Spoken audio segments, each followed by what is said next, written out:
on the frame, then sort of. Now that we've faulted the gold all over the frame, we're ready to burnish, and we're going to burnish using this agate stone. This shape is called a dog's tooth, and that's really the most useful one for all different purposes and all different shapes. It's critical that you burnish at the right time, and normally I gild in the afternoon, fault just before going home in the evening, and then burnish first thing in the morning. And if you burnish too early, you risk the gesso and the bowl still being slightly wet, and it might rip when you burnish. If you burnish too late, you won't get such a bright burnish.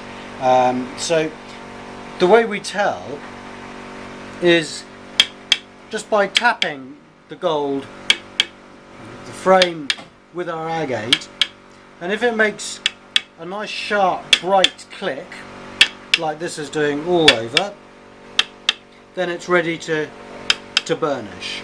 If it's duller, more of a thud when you click it, then it's too early to burnish.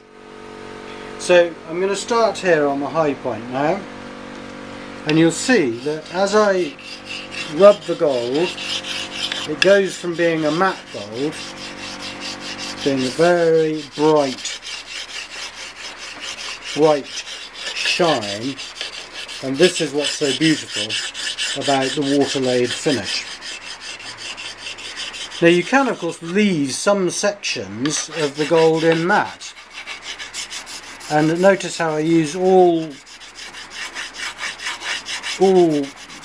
parts of the dog's tooth, the agate, to try and access all the little nooks and crannies of the frame. On that sight edge there, it's quite good to just hook it in there, and then using the point in there, using more of a flat side on there, using the back of it over here, again the point down in the ridge here.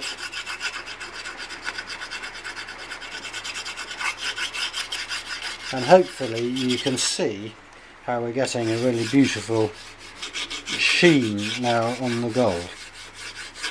Let's try just changing where we're working and the angle of the light a bit. Let's work on this section.